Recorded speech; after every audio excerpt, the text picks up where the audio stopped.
back to our channel. My name is Mary Jo Chuba. We are with Science Garcia Law Firm, and as usual, I am joined by my esteemed colleague, Debrina Ostin. This is one of my favorite episodes. This episode is going to shed some insight as to the multifaceted attorney that Debrina Ostin is.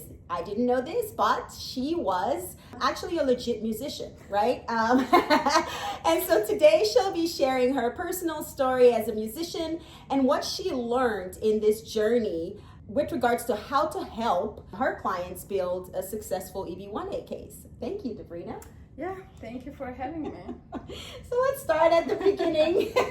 I love this. So tell us about your career as a musician. Yeah, I just want to, put it out there. I didn't get an EB-1A as a musician, but so my first career was actually a professional violinist. And, as a professional violinist, obviously I was involved in a lot of, going to competitions, winning competitions, joining different orchestras, chamber ensembles, judging young musicians, at the various competitions, and winning a few scholarships, fellowships here and there. So in a nutshell, that was sort of, I'm sure that I did other things, but those were my activities basically as a, concert violinist, to put it, mildly. However, I did not apply for EB-1 at the time. Maybe I should have. I don't think I qualify.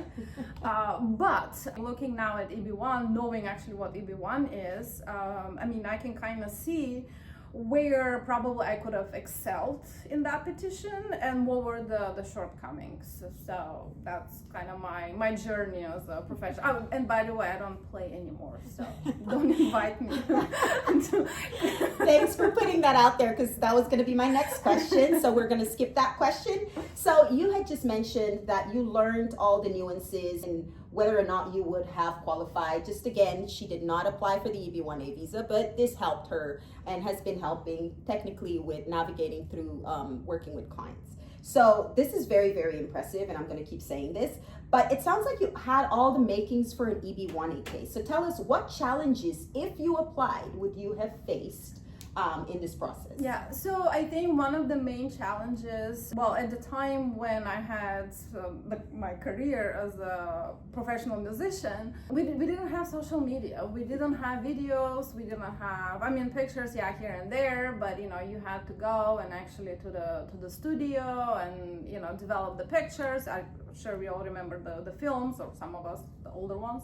So it would have been probably hard to gather the evidence. Now, probably I could have found clips, newspapers, different programs that, I participated in. But that's about it. So, and clearly that's not going to be, enough evidence for USCIS, because unless you show it, technically for USCIS, it means you didn't do it, right? So you have to be able to show that on paper. You have to be able to show actual evidence. Probably that would be one of the challenges. And then obviously, that was 18, 20 years ago that, I had that first career of mine. And the EB-1 world was totally different at the time. I want to say probably slightly easier than what we have today. So maybe some things probably, could have worked. But I think the evidentiary part of it, I think that would have been probably really challenging. Yeah. It's easier today with technology and... Yeah. So you did mention about this being your first career. So I know a lot of time has passed since. So is there a need to continue or to have continued this, career path? Right, in order to qualify? So basically, is there a need to have some type of sustained acclaim through the years? And if there is, how does this kind of help? Right, so if I were to apply today for EB-1, definitely gonna fail.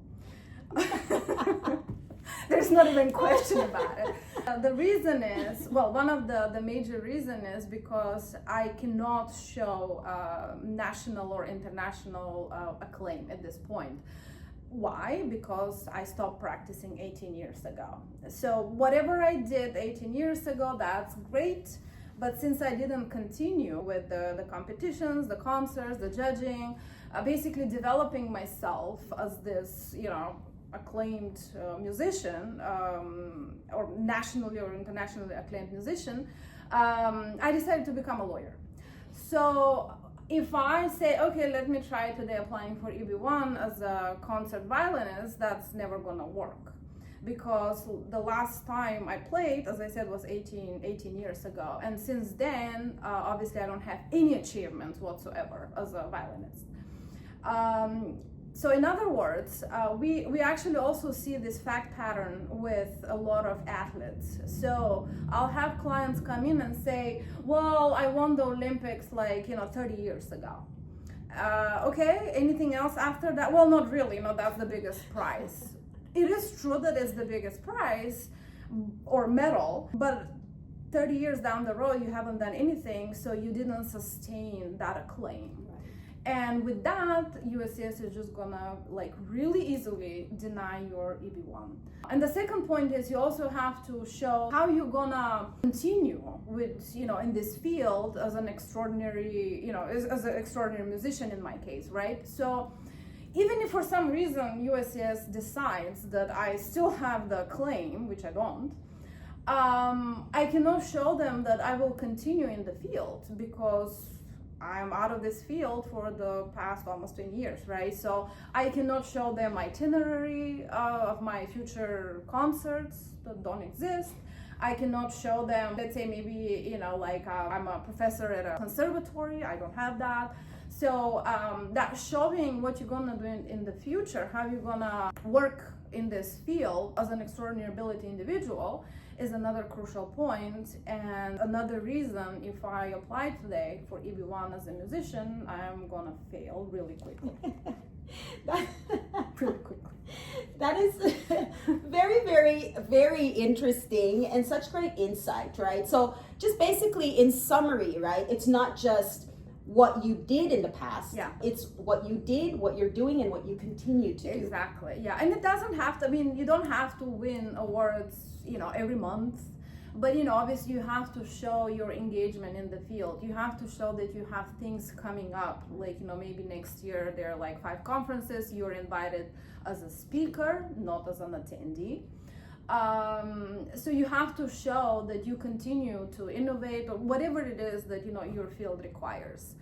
If that's not the case, then that's going to be very hard to be one. If you did everything in your previous career like I did, and there's nothing really since then you don't have a case basically. You have great experience, you have a great story for your friends, but USCIS is not your friend, so you want to be mindful of that. Yeah, USCIS, they're the gatekeepers, Yep. right? So you have to make sure that you build a strong case. This was one of my best Q&As, by the way. And I'm so glad we did this because I would have never known this about you. So there you go. Your story is so inspiring. And it's just such a helpful reminder that in order for you to even attempt this EB-1A, right? And it's not just any application, it's an EB-1A application. You really need to build a strong case, right? You really need to build a strong case. And it doesn't start today. It could start 5 years from now, 2 years from now, right? You just slowly build up to it and do it intentionally, right? Yeah, or if you started 5 years ago, make sure you continue building it. Pretty before much. You file. Right, yeah. And then after too, right? Don't retire right after. Right. Just kidding. But anyway, thank you for sharing your story with us, and thank you guys for tuning in. As usual, if you are thinking or even wanting to consider the EB-1A, if you are concerned about whether or not you qualify, feel free to reach out to us. We are here to help you in your journey and to strategize and give you the best case possible to help you with your application with USCIS. Thank you.